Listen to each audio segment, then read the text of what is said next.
काल का कोई नियम नहीं है, अधिकारी का भी नियम नहीं। भगवान की शरण में जाने का अधिकारी कौन है? तो कहते हैं इसका भी कोई नियम नहीं, सब अधिकारी है। बाकी सारे कर्मों में तो अधिकारी का निरूपण होता है। कर्मकांड पढ़ो, अन्य विधि विधान पढ़ो, तो सबसे पहले वहां पर अधिकारी का निरूपण होता है।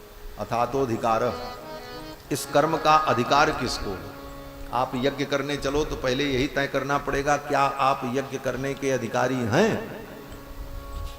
आपके पास केवल धन हो जाए, पैसा हो जाए, आप यज्ञ कर लोगे? पहले ये तय करना होगा कि उस यज्ञ के करने के आप अधिकारी हैं कि नहीं, पहले ये विचार होगा। अगर आप अधिकारी नहीं है तो आप नहीं कर सकते।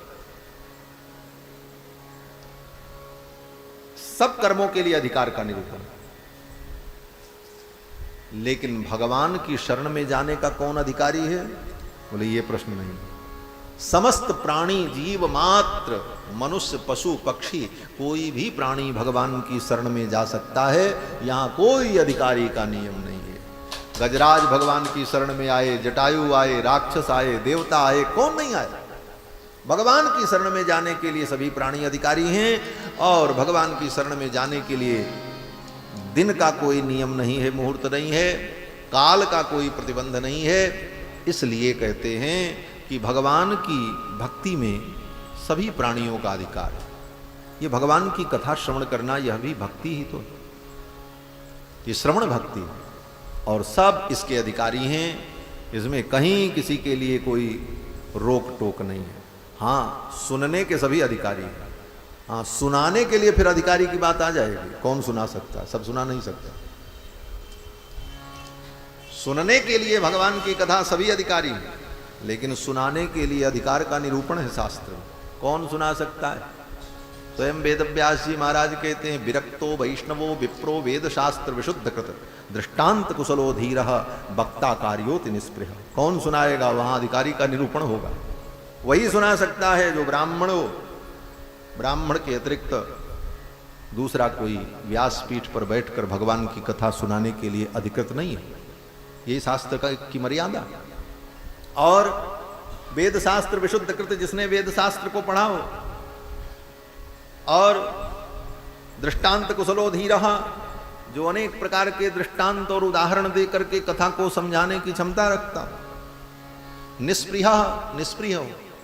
इस प्रकार से ब्राह्मण, वेदज्ञ और तर्क संपन्न, श्रद्धावान, निष्प्रिय पुरुष व्यासपीठ पर बैठकर इसे सुनाने का अधिकारी, ये नियम है। तो सुनाने के लिए तो अधिकारी है, लेकिन सुनने के लिए अधिकारी का निरूपण नहीं है। सुनने के लिए कोई भी सुन सकता है।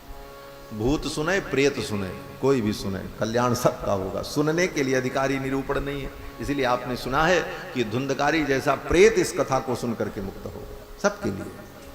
तो जहां पर अधिकार की बात आती है तो वहां पर अधिकार के अनुकूल कार्य करने की व्यवस्था है। लेकिन भगवान की कथा के लिए दिनानाम नियमो नास्ति सर्वदा श्रवणम मतम। और फिर कथा के विधि का वर्णन करते हुए, सुनने की विधि का वर्णन करते हुए अनेक विषयों का वर्णन सूत जी ने किया है। और फिर आगे बताते हैं कि कथा चल रही थी, कथा के मध्य में भक्ति महारानी आ गई। अब भक्ति महारानी के आगमन का वर्णन करते हैं। भक्ति सुतौ तौ तरुणौ गृहीत्वा प्रेमैक रूपा सहसा विरासीत।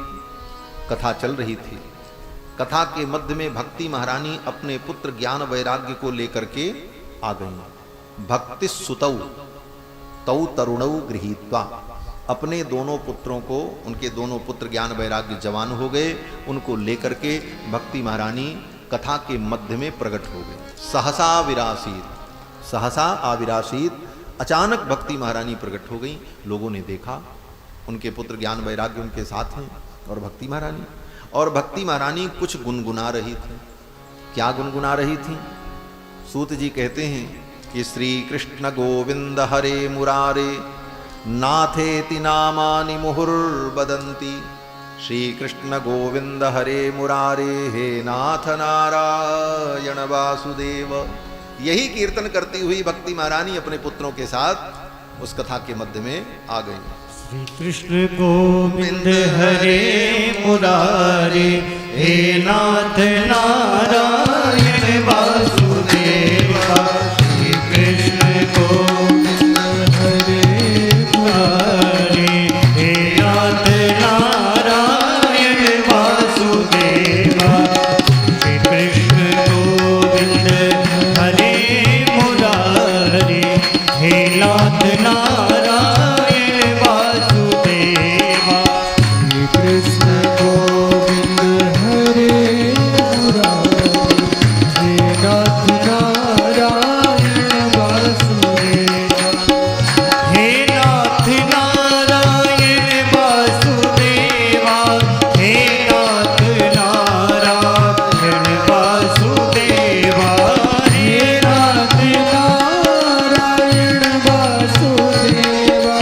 हे नाथ नारायण वासुदेवा, हे नाथ नारायण वासुदेवा। हे नाथ नारायण वासुदेवा, हे नाथ नारायण वासुदेवा। हे नाथ नारायण वासुदेवा, हे नाथ नारायण वासुदेवा। श्री कृष्ण गोविंद हरे मुरारे, हे नाथ नारायण वासुदेवा। श्री कृष्ण गोविंद हरे मुरारे, हे नाथ नारायण वासुदेवा। श्री कृष्ण गोविंद हरे मुरारे, हे नाथ नारायण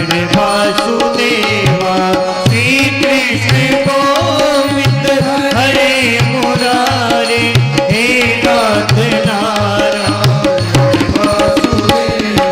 श्री कृष्ण गोविंद हरे मुरारे, हे नाथ नारायण वासुदेवा। श्री कृष्ण गोविंद हरे मुरारे, हे नाथ नारायण वासुदेवा। श्री कृष्ण गोविंद हरे मुरारे, हे नाथ नारायण वासुदेवा। श्री कृष्ण गोविंद हरे मुरारे, हे नाथ नारायण वासुदेवा। हे नाथ नारायण वासुदेवा, हे नाथ नारायण वासुदेवा। हे नाथ नारायण वासुदेवा। बोलो श्री गोविंद भगवान की जय। श्री सीतारामचंद्र भगवान की जय। जय जय सीताराम। श्री भक्ति महारानी अपने पुत्र ज्ञान वैराग्य को लेकर कथा के मध्य में आ गई। श्री कृष्ण गोविंद हरे मुरारे, नाथेति नामानि मुहुर वदंती। भगवान के इन नामों का बार बार मुहुर मुहुर बार बार बदंती माने बोलती हुई, कीर्तन करती हुई।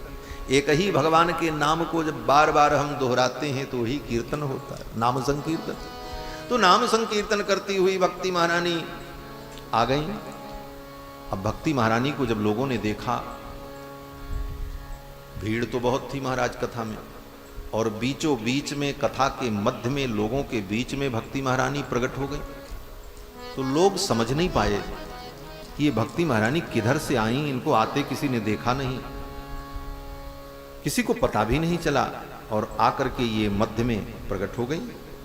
तो लोगों ने प्रश्न किया कि कथम प्रविष्टा कथमागतेयम, कथम प्रविष्टा, ये कैसे इस सभा में आई, कथमागतेयम, ये कैसे आई, किधर से आई। मध्ये मुनीनाम इति तर्कयन्तः, अब आपस में लोग तर्क करने लगे कि ये बीचों बीच में कैसे आ गई, किधर से आई, किसी ने आते देखा नहीं। तो ऊचुः कुमाराः, तब सनकादिकों ने इस प्रश्न का उत्तर दिया। सनकादिकों ने कहा देखो ये भक्ति महारानी कहीं से आई नहीं, अगर ये आती तो इनको लोग आते हुए देखते, तो ये आई नहीं।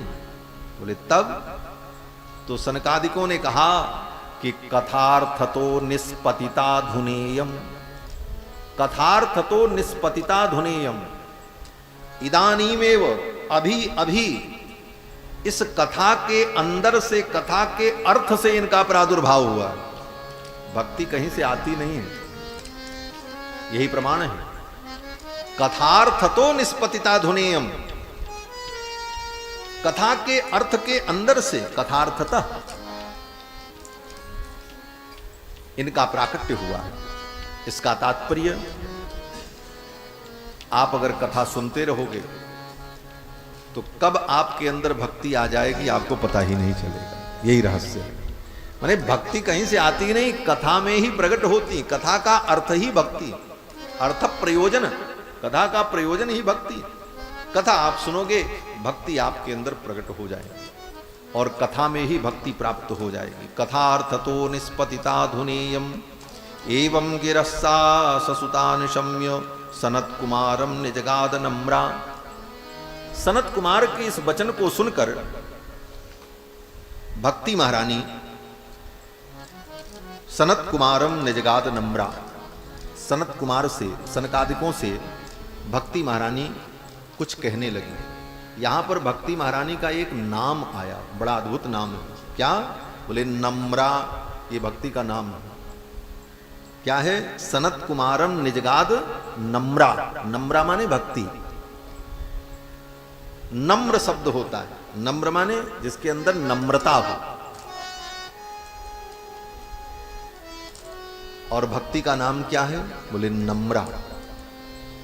अर्थात जिसके जीवन में नम्रता होगी, जो जितना विनम्र होगा, जिसके अंदर जितनी अधिक नम्रता होगी, वही भक्ति को धारण कर पाएगा। भक्ति उसी के हृदय में रहेगी, भक्ति उसी को प्राप्त होगी जिसके जीवन में नम्रता की पराकाष्ठा आ जाए। नम्रता माने नम्र हो जाना, झुक जाना। इसी को कहते हैं दीनता, दैन्य भाव आ जाना।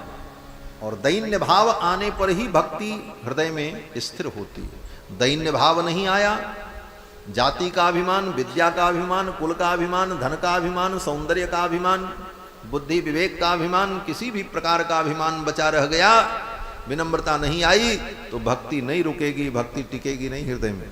आएगी तो, लेकिन वो भक्ति स्थिर नहीं होगी। इसीलिए महापुरुषों ने बार बार नम्रता का अनुसंधान किया। नम्रता का अनुसंधान करने के लिए अपने को नीच से नीच अनुभव किया। भले वो नीच नहीं थे, लेकिन अपने को निम्न समझा। गोस्वामी जी कहते हैं, मौसम दीन न दीन हित तुम समान रघुवीर। मुझसे ज्यादा दीन कौन होगा? मौसम दीन न दीन हित। सूरदास जी कहते हैं, मौसम कौन कुटिल खल कामी, हमसे बड़ा कामी और कुटिल कौन होगा? इसका मतलब ये थोड़ी है कि सूरदास जी कामी और कुटिल थे। कामी कुटिल नहीं, महात्मा थे, लेकिन ये उनका नैत्यानुसंधान है, उनकी नम्रता है। मौसम कौन कुटिल खल कामी, जेहि तन दियो ताहि बिसरायो ऐसो नमक हरामी। मौसम कौन कुटिल खल कामी। तो ये नम्रता जब तक नहीं आएगी तब तक भक्ति दृढ़ नहीं। इसीलिए महापुरुषों ने अनुसंधान किया। सारे धर्मों का पालन करते हुए भी भक्त यही चिंतन करता है, नाहम विप्रो न च नरपति नैव वैश्यो न शूद्रो नोवावर्णी न च गृहपति नो बनस्थो यदिर्वा किंतु प्रोद्यन निखिल परमानंद पूर्णामृताब्धे लक्ष्मी भरतु पदकमलयो दास दासानुदास। ये भाव है। क्या अनुभव करना है? भगवान के भक्त अनुभव करते हैं, हम ब्राह्मण नहीं हैं। ब्राह्मण के धर्म का पालन करते हुए भी ब्राह्मणत्व का अभिमान न हो। क्षत्रिय के धर्म का पालन करते हुए क्षत्रियत्व का अभिमान न हो। वैश्य के धर्म का पालन करते हुए वैश्यत्व का अभिमान न हो। शूद्र होकर शूद्र के धर्म का पालन करते हुए भी अपने अंदर अभिमान न हो, दैन्य बना रहे। तो क्या अनुभव करना? कहते हैं, ना हम विप्रो, न मैं ब्राह्मणों, न च नरपति ही, न मैं क्षत्रिय हूं, नैव वैश्यो न शूद्रो, न मैं वैश्य हूं न शूद्र हूं, नो वा वर्णी न च गृहपति, न मैं ब्रह्मचारी हूं न मैं गृहस्थ हूं, न मैं वानप्रस्थी हूं न सन्यासी हूं, नो वा वर्णी न च गृहपति नो बनस्थो यतिर्वा। बोले तब क्या हो? बोले किंतु प्रोत्यन निखिल परमानंद पूर्णामृताब्धे लक्ष्मी भर्तु पद कमलयो दास दासानुदास। भगवान लक्ष्मीपति के चरण कमलों के जो दास हैं, उनके जो दास हैं, उनके जो दास हैं, मैं उनका दास हूं। ये बात दास दासानुदास, यही नम्रता है, ये विनम्रता है कि हम भगवान के दास के दास के दास बन जाएं तो हमारी धन्यता हो। इसीलिए श्री आलवंदार स्तोत्र में यामुनाचार्य स्वामी जी कहते हैं, भवने स्वस्त्वपि कीट जन्म में इतरावसथे सुमास्म भूदपि में जन्म चतुर्मुखात्मना। श्री यामुनाचार्य स्वामी जी भगवान से जब प्रार्थना करते हैं तो कहते हैं, हे भगवान, आपके जो भक्त हों, जो आपके प्रेमी हों, शरणागत भक्त हों, उनके घर में जो नाली, उस नाली में जो कीड़ा, वो कीड़ा हमको बना देना। क्या न इच्छानुसंधान, ये नम्रता की पराकाष्ठा हमारा। भवने स्वस्त्वपि कीट जन्म में, मैं ब्रह्मा नहीं बनना चाहता, आप हमको अपने भक्तों के घर की नाली का कीड़ा बना देना, मैं धन्य हो जाऊंगा, मुझे ब्रह्मा बनना स्वीकार्य नहीं।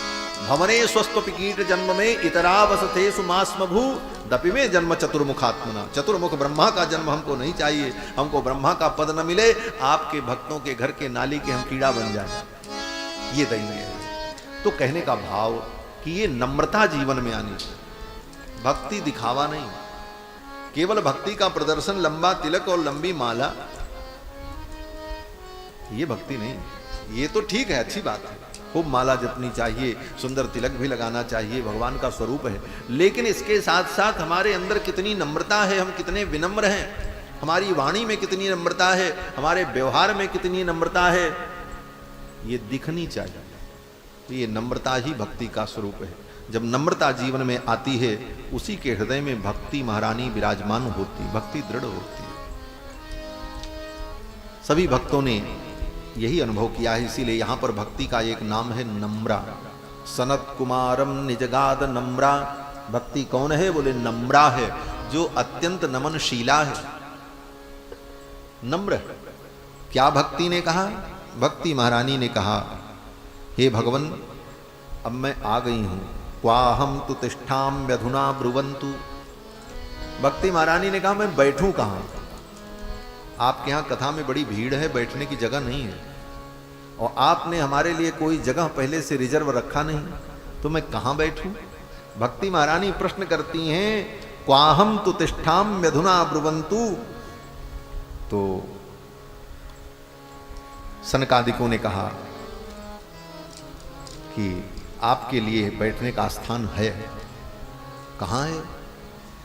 तो सनकादिकों ने कहा, ये जितने कथा श्रोता कथा सुन रहे हैं ना, इनके हृदय में जाकर के आप बैठ जाओ, इनके हृदय में बैठ जाओ। कहते निरंतरम वैष्णव मानसानी, इन वैष्णवों के, इन भक्तों के मन में आप जाकर के बैठ जाओ। वो आपके लिए आसन लगा है, इनके हृदय में आसन लगा लो। किसी ने कहा कि हृदय में तो भगवान को विराजमान करना चाहिए, भक्ति महारानी जाकर के हृदय में बैठ जाएं।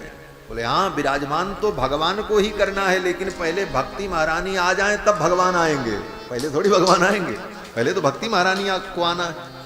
और भक्ति महारानी हृदय में आकर के अपना आसन लगा दें, तब फिर भगवान आने को तैयार हो जाएंगे। और भक्ति महारानी नहीं आई तो भगवान को कहां बैठाओगे? संत जन कहते हैं, हृदय के सिंहासन पर भक्ति की चादर बिछाकर, भक्ति का सुंदर गलीचा बिछाकर, भक्ति का सुंदर मखमल के सुकोमल आसन को बिछा करके तब भगवान को विराजमान करो, भगवान आकर के बैठ जाएंगे। तो भक्ति महारानी को सनकादिकों ने कहा कि आप जाकर के इन वैष्णवों के हृदय में बैठ जाओ, निरंतरम वैष्णव मानसानी। भक्ति महारानी उन भक्तों के हृदय में आकर के बैठ गई। अब भक्ति महारानी जब बैठ गई तो अब भगवान को आना है। किसी ने कहा, ये भक्ति महारानी हृदय में आ गई, अब इसका फल क्या मिलेगा, इसका लाभ क्या मिलेगा? क्योंकि कभी कभी लाभ की दृष्टि से भी लोग विचार करते हैं, और मनुष्य का तो स्वभाव है भाई, लाभ की दृष्टि से बिना विचार किए कोई काम होता ही नहीं। किसी से कोई काम कहो कि ये काम करो तो व्यक्ति पहले कहेगा इससे फायदा क्या है, पहले बताओ। बिना फायदे के कोई काम करने को तैयार। इसीलिए वेद पुराण शास्त्र में जितने कर्म विधान बताए जाते हैं उसके फल का भी निरूपण किया जाता है। ये करो तो ये फल मिलेगा, ये करो तो ये फल मिलेगा, तभी आदमी की प्रवृत्ति होगी। प्रयोजन मनुद्देश्य मंदोपि न प्रवर्तते, ये सिद्धांत है कि बिना प्रयोजन के मंद से मंद प्राणी की भी किसी कार्य में प्रवृत्ति नहीं होती। तो भाई भक्ति महारानी हृदय में आकर के बैठ जाएंगे, इसका लाभ क्या होगा, क्या मिलेगा हमको? तो अब बड़ी अद्भुत बात कहने जा रहे हैं सूत जी महाराज। सूत जी कहते हैं कि सकल भुवन मध्य निर्धनास्तेपि धन्या, सकल भुवन मध्य निर्धनास्तेपि धन्या, इस संपूर्ण संसार में निर्धन भी धन्य हो जाते हैं। वैसे तो शाब्दिक दृष्टि से निर्धन को धन्य नहीं कहा जा सकता। क्यों?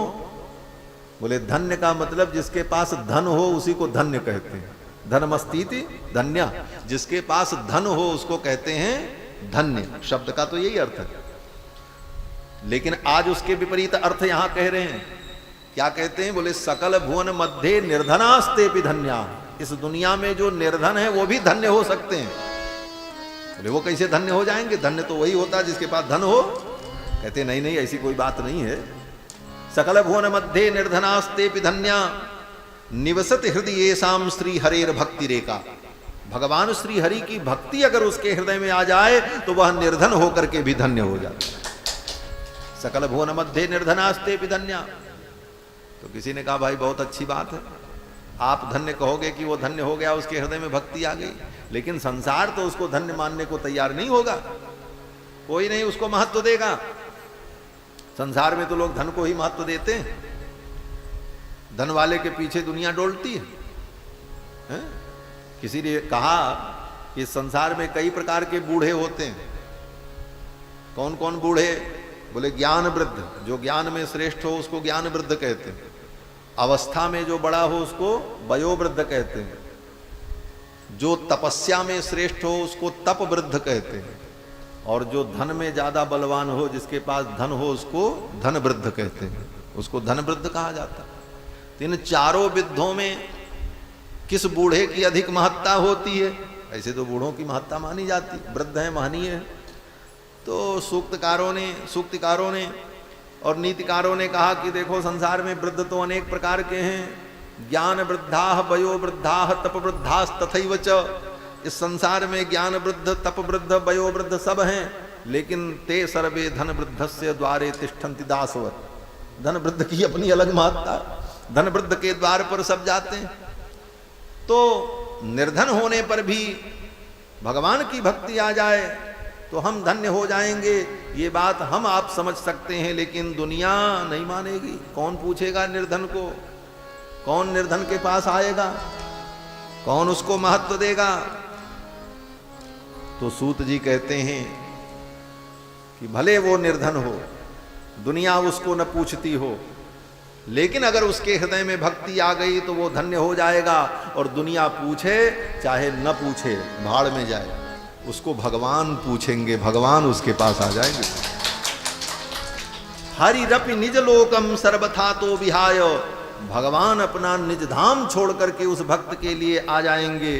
किस प्रकार से? बोले प्रविशति हृदय तेषाम भक्ति सूत्रोपनद्ध, भक्ति के सूत्र में नद्ध होकर के भगवान उसके हृदय में विराजमान। दुनिया पूछे न पूछे, उसको भगवान पूछेंगे। और भगवान जिसको पूछे उसको दुनिया पूछे चाहे न पूछे, क्या परवाह। इस दृष्टि से वो धन्य है। सकल भुवन मध्य निर्धनास्तेपि धन्याः।